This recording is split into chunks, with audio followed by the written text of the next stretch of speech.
नमस्कार दोस्तों, स्वागत है आपका बीएमजे एकेडमी में। दोस्तों, बिहार दरोगा प्रीलिम्स एग्ज़ाम 2023 के लिए current affair objective question series का यह चौथा वीडियो है। इससे पहले के 3 वीडियो में 300 ऑब्जेक्टिव प्रश्नों को देखा। आइए आगे के प्रश्नों को इस वीडियो में देखते हैं। प्रश्न संख्या 301, INS चिल्का से अग्निवीरों के पहले बैच की पासिंग आउट परेड में मुख्य अतिथि कौन थे? इसमें मुख्य अतिथि थे एडमिरल R हरि कुमार। ये वर्तमान नौसेना अध्यक्ष हैं और वायुसेना अध्यक्ष हैं विवेक राम चौधरी और थल सेना अध्यक्ष हैं मनोज पांडे। विश्व के सबसे ऊंचे रेलवे पुल चिनाब पुल की ऊंचाई कितनी है? इसकी ऊंचाई है 359 मीटर। 26 मार्च 2023 को इसरो द्वारा लॉन्च किए गए वन वेव इंडिया मिशन 2 के लिए इस्तेमाल किए गए लॉन्च वाहन का नाम क्या है? इसे लॉन्च किया गया था LV-M3 के द्वारा। एशिया के सबसे बड़े ट्यूलिप गार्डन जो कि जम्मू कश्मीर में है, उसका नाम क्या है? उसका नाम है इंदिरा गांधी मेमोरियल। किस हाई कोर्ट ने हत्या के केस में जमानत याचिका पर सुनवाई के दौरान आर्टिफिशियल इंटेलिजेंस आधारित चैट GPT का उपयोग किया है? इसका उपयोग किया है पंजाब तथा हरियाणा के हाई कोर्ट ने। हाल ही में किसे केरल में सर्वोच्च नागरिक सम्मान केरल ज्योति से सम्मानित किया गया? यह सम्मान दिया गया है MT वासुदेवन नायर को। संगीत अकादमी के द्वारा संगीत कला निधि पुरस्कार 2023 के लिए किसे चुना गया है? यह पुरस्कार दिया गया है बॉम्बे जयश्री को। हाल ही में केंद्र सरकार ने केंद्रीय कर्मचारियों का महंगाई भत्ता 4% बढ़ाकर 42% हो गया था। हाल ही में अर्जेंटीना के लुइस कैफेर्ली को एबल पुरस्कार 2023 मिला है। एबल पुरस्कार को गणित का नोबेल कहा जाता है। कौन सा राज्य हाल ही में स्वास्थ्य का अधिकार bill right to health bill पारित करने वाला भारत का पहला राज्य बन गया? ये बना है राजस्थान। किस देश के टीम पेन ने क्रिकेट के सभी प्रारूपों से संन्यास लिया है? वर्ल्ड कप विजेता ऑस्ट्रेलिया। किस भाषा की प्रसिद्ध लेखिका शिव शंकरी को उनकी 2019 की आत्मकथा सूर्यवंशम के लिए वर्ष 2022 का सरस्वती सम्मान दिया गया है? ये तमिल भाषा की लेखिका हैं। हाल ही में जारी हुई वर्ष 2023 की वर्ल्ड हैप्पीनेस रिपोर्ट में भारत को कौन सा स्थान मिला है? वर्ल्ड हैप्पीनेस रिपोर्ट में भारत को मिला है 126वां स्थान, जबकि प्रथम स्थान पे फिनलैंड है। अंडर 21 समूह में पाक जलडमरू मध्य में सबसे तेज तैरने का रिकॉर्ड किसने बनाया है? यह रिकॉर्ड बनाया है संपन्ना रमेश सेलार ने। राष्ट्रीय टीकाकरण दिवस कब मनाया जाता है? राष्ट्रीय टीकाकरण दिवस प्रतिवर्ष 16 मार्च को मनाया जाता है। सामान्य बौद्ध विरासत पर पहला अंतर्राष्ट्रीय सम्मेलन कहाँ आयोजित हुआ? यह नई दिल्ली में आयोजित किया गया था। हाल ही में कौन प्रथम भारतीय मूल के व्यक्ति अमेरिकी एयरफोर्स के सहायक रक्षा मंत्री बने हैं? ये बने हैं रवि चौधरी। हाल ही में भारत में अमेरिका के नए राजदूत कौन बने हैं? ये बनाए गए हैं एरिक गारसेटी।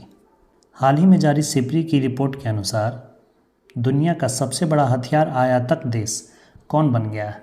हथियार आयातक देश में शीर्ष पर आ गया है भारत। दोस्तों, आप कमेंट में बताएं कि सिपरी की रिपोर्ट के अनुसार ही सर्वाधिक सैन्य खर्च में शीर्ष पर कौन सा देश है? वर्ल्ड एयर क्वालिटी रिपोर्ट 2022 में भारत को कौन सा स्थान मिला है? भारत 8वें स्थान पर है। किस पुरुष क्रिकेटर को फरवरी महीने के लिए ICC player of the month यह दिया गया था? हैरी ब्रूक को। हाल ही में वर्ष 2022 के व्यास सम्मान के लिए किसे चुना गया? 2022 का व्यास सम्मान दिया गया था डॉक्टर ज्ञान चतुर्वेदी को। ऑस्कर अवार्ड 2023 में किसे सर्वश्रेष्ठ अभिनेता का पुरस्कार मिला? सर्वश्रेष्ठ अभिनेता का ऑस्कर अवार्ड दिया गया है ब्रेंडन फ्रेजर को। 10 मार्च को CISF ने अपना कौन सा स्थापना दिवस मनाया? इसने अपना 54वां स्थापना दिवस मनाया। भारतीय वायुसेना में लड़ाकू इकाई की पहली महिला कमांडर कौन बनी है? ये बनी है शालिजा धामी। रेलवे ने कब तक शुद्ध शून्य कार्बन उत्सर्जक बनने का लक्ष्य रखा है? यह लक्ष्य रेलवे ने 2030 तय किया है। हाल ही में किसने प्रित्जर आर्किटेक्चर प्राइज़ 2023 जीता है? प्रित्जर अवार्ड दिया जाता है वास्तुकला के क्षेत्र में। यह पुरस्कार दिया गया है सर डेविड चिपरफील्ड को। BBC Indian sports women of the year 2022 पुरस्कार किसने जीता? यह पुरस्कार मीराबाई चानू को दिया गया है। नेशनल बैडमिंटन चैंपियनशिप 2023 में महिला एकल का खिताब किसने जीता? महिला एकल का खिताब अनुपमा उपाध्याय ने जीता है।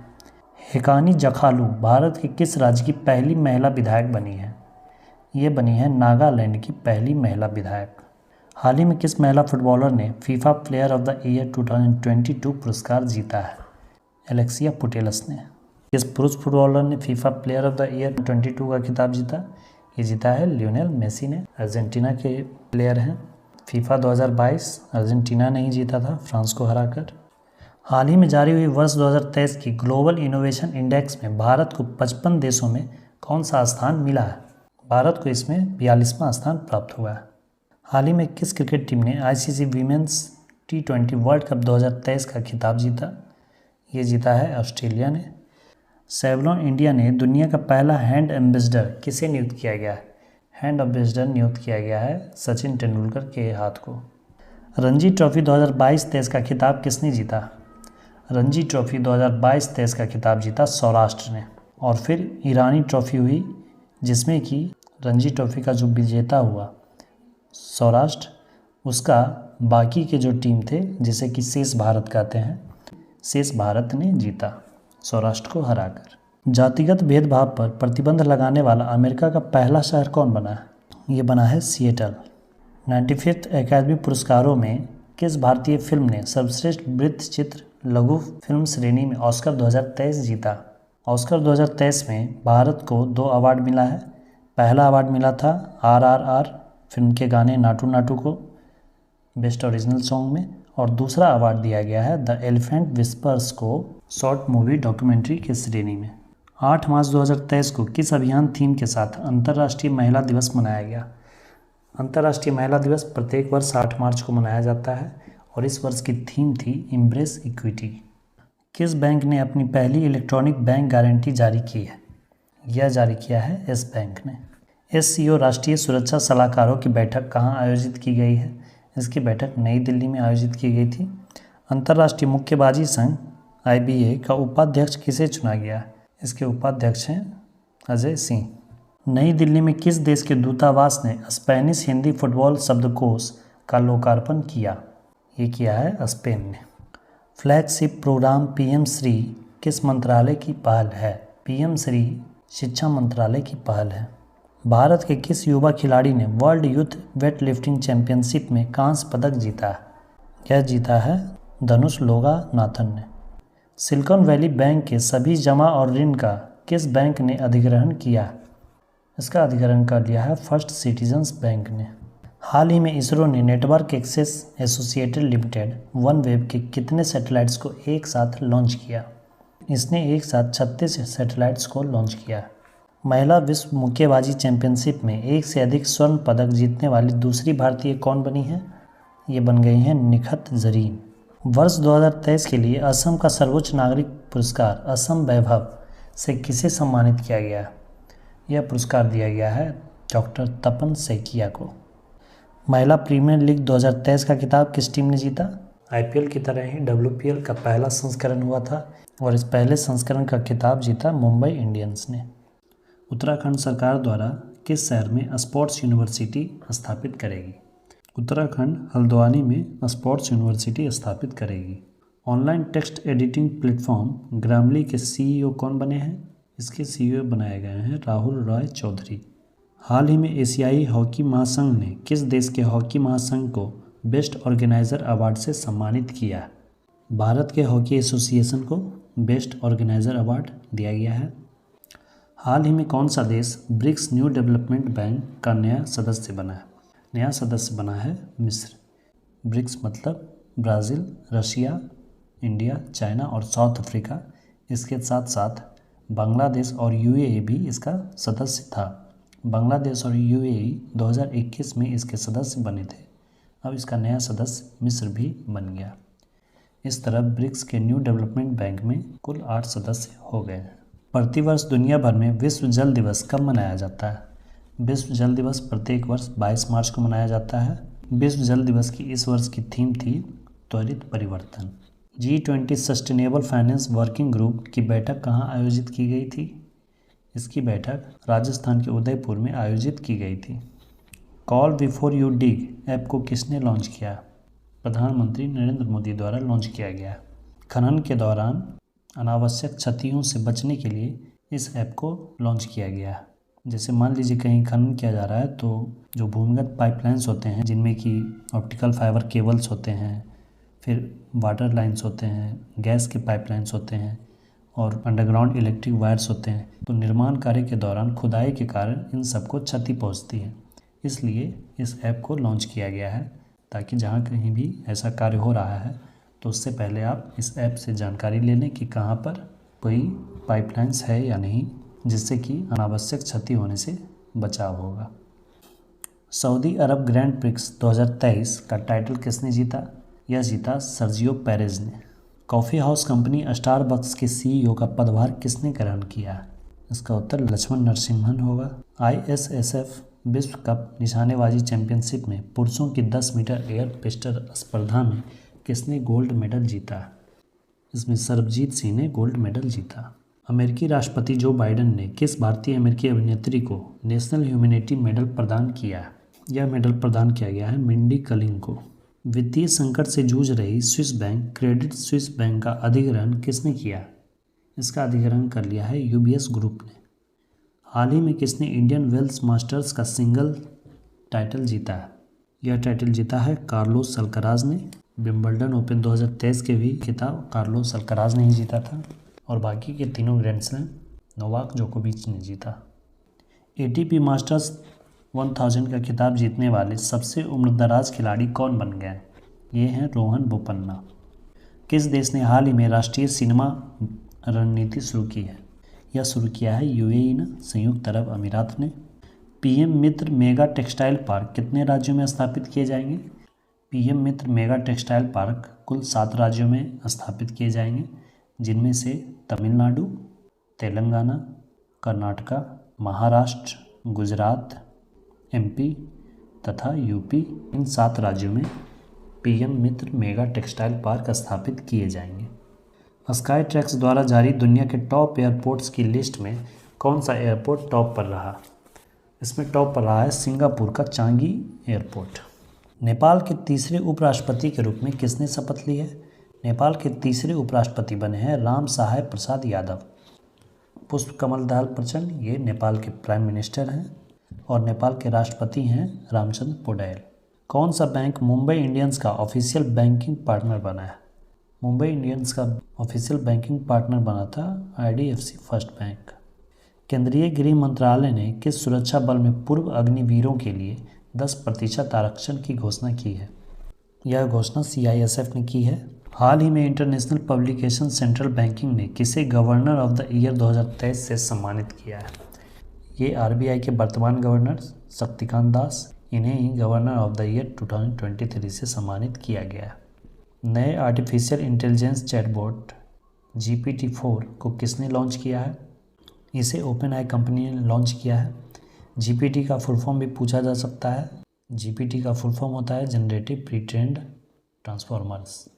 वंदे भारत एक्सप्रेस ट्रेन की पहली महिला लोको पायलट किसे बनाया गया था? ये बनी थी सुरेखा यादव। भारत ने किसे सी चेंजेस क्लाइमेट पहल का एम्बेसडर नियुक्त किया है? श्रेया घोड़ावत को सी चेंजेस क्लाइमेट पहल का एम्बेसडर नियुक्त किया गया।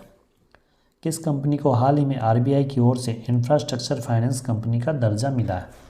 यह दर्जा दिया गया है IRDA को। IRDA IRDA इसकी फुल फॉर्म होती है insurance regulatory development authorization of India. इसकी स्थापना हुई थी 1999 को और इसका हेडक्वार्टर है हैदराबाद। G20 फ्लावर फेस्टिवल का आयोजन किस शहर में किया गया? इसका आयोजन नई दिल्ली में किया गया था। 95वें ऑस्कर अवार्ड सेरेमनी में किस मूवी के सॉन्ग नाटू नाटू को ओरिजिनल सॉन्ग कैटेगरी का अवार्ड मिला है? ये RR मूवी। भारत ने किस देश के साथ अनुसंधान प्रौद्योगिकी और नवाचार सहयोग पर एक समझौता ज्ञापन पर हस्ताक्षर किया है? भारत ने मैक्सिको के साथ यह समझौता किया है। ऑस्कर अवार्ड 2023 में बेस्ट एक्ट्रेस का अवार्ड किस अभिनेत्री ने जीता? बेस्ट एक्ट्रेस का अवार्ड दिया गया है मिशेल यो को। अमेरिका की कौन सी बैंक ने खुद को दिवालिया घोषित कर दिया? सिलिकॉन वैली बैंक, जो कि अमेरिका की बैंक है, इसने खुद को दिवालिया घोषित कर दिया। PM नरेंद्र मोदी ने किस राज्य में विश्व के सबसे लंबे प्लेटफॉर्म हुबली रेलवे प्लेटफॉर्म का उद्घाटन किया है? विश्व का सबसे लंबा प्लेटफॉर्म अब हुबली प्लेटफॉर्म बन गया है, जो कि कर्नाटका का है। संतोष ट्रॉफी के 76वें संस्करण का खिताब किस टीम ने जीता? यह खिताब जीता कर्नाटक ने। यह 54 साल के बाद यह खिताब जीता है। शेष भारत ने किसे हराकर प्रतिष्ठित ईरानी कप का खिताब जीता? शेष भारत और सौराष्ट्र के बीच ईरानी कप हुआ था, जिसमें कि शेष भारत ने सौराष्ट्र को हराकर ईरानी कप जीता। इसमें ऑप्शन में सौराष्ट्र नहीं है, इसका उत्तर सौराष्ट्र होगा। नौसेना कमांडरों के सम्मेलन 2023 के पहले संस्करण का आयोजन किस विमान वाहक पोत पर किया गया? इस सम्मेलन का आयोजन INS विक्रांत पर संपन्न किया गया। हाल ही में भारत के 81वें शतरंज ग्रैंड मास्टर कौन बने हैं? 81वें शतरंज ग्रैंड मास्टर बने हैं सयांतन दास, या वेस्ट बंगाल से बिलोंग करते हैं। और इससे पहले 80वें ग्रैंड मास्टर बने थे विघ्नेश NR, और इनसे पहले 79वें क्रम के थे प्रनेश M। राहुल श्रीवास्तव 74वें ग्रैंड मास्टर थे। विश्व वन्यजीव दिवस 2023 का थीम क्या है? विश्व वन्यजीव दिवस जो कि प्रत्येक वर्ष 3 मार्च को मनाया जाता है, इसकी थीम थी partnership for wild life conservation. किस खिलाड़ी ने AFI राष्ट्रीय थ्रो प्रतियोगिता के मेंस शॉटपुट इवेंट में गोल्ड मेडल जीता? तेजिंदर पाल सिंह तूर। एक्सरसाइज डस्ट लीग 2023 का आयोजन भारत और किस देश के मध्य हुआ? डस्ट लीग भारत और उज्बेकिस्तान के बीच होने वाला सैन्य अभ्यास है। Bipin the man behind the uniform पुस्तक के लेखक कौन है? इस पुस्तक को लिखा है रचना विश्वत रावत ने। एशियाई शतरंज महासंघ ने किसे प्लेयर ऑफ द ईयर पुरस्कार से सम्मानित किया? यह पुरस्कार दिया गया है डी गुकेश को। ये 60वें क्रम के ग्रैंड मास्टर थे। अंतर्राष्ट्रीय मुद्रा कोष ने वित्तीय संकट से जूझ रहे श्रीलंका को कितने बिलियन डॉलर का बेल आउट पैकेज दिया? IMF ने 3 बिलियन पैकेज श्रीलंका को दिया है। IMF का मुख्यालय वाशिंगटन DC में है। नेशनल बैडमिंटन चैंपियनशिप का महिला एकल खिताब किसने जीता? महिला एकल का खिताब जीता है अनुपमा उपाध्याय ने। अमेरिकी स्पेस एजेंसी नासा ने किसे अपना साइंस चीफ नियुक्त किया? नासा ने अपना साइंस चीफ नियुक्त किया है निकोला फॉक्स को। किसे स्कॉटिश नेशनल पार्टी के अगले नेता के रूप में चुना गया? ये चुना गया है हमजा यूसुफ को। इंडियन मेंस हॉकी टीम का नया कोच किसे नियुक्त किया गया है? इंडियन मेंस हॉकी टीम का नया कोच है क्रेग फुलटन। केंद्रीय कृषि मंत्री ने किस शहर में एग्री यूनिफेस्ट का उद्घाटन किया? इसका उद्घाटन बेंगलुरु में किया गया है। हाल ही में केंद्र सरकार ने कितने STT-40 बेसिक ट्रेनर एयरक्राफ्ट की खरीद को मंजूरी दे दी है? केंद्र सरकार ने ऐसे कुल 70 एयरक्राफ्ट की खरीद की मंजूरी दी है। हाल में समीर खाखर का निधन हो गया, उनका संबंध किस क्षेत्र से है? इनका संबंध अभिनय क्षेत्र से था। राष्ट्रीय विज्ञान दिवस 2023 की थीम क्या थी? राष्ट्रीय विज्ञान दिवस जो कि प्रत्येक वर्ष 28 फरवरी को मनाया जाता है, उसकी इस वर्ष की थीम थी global science for global wellbeing. दोस्तों आप कमेंट में बताएं कि राष्ट्रीय विज्ञान दिवस 28 फरवरी को क्यों मनाया जाता है। आप लोग इसका उत्तर कमेंट में ज़रूर दें। इस वीडियो में दोस्तों इतना ही। अगले वीडियो में हम आगे के 100 प्रश्नों को देखेंगे। वीडियो हेल्पफुल लगी तो अपने स्टडी ग्रुप्स और फ्रेंड्स के साथ भी शेयर करें, और चैनल पर नए हैं तो सब्सक्राइब जरूर करें। जय हिंद, वंदे मातरम।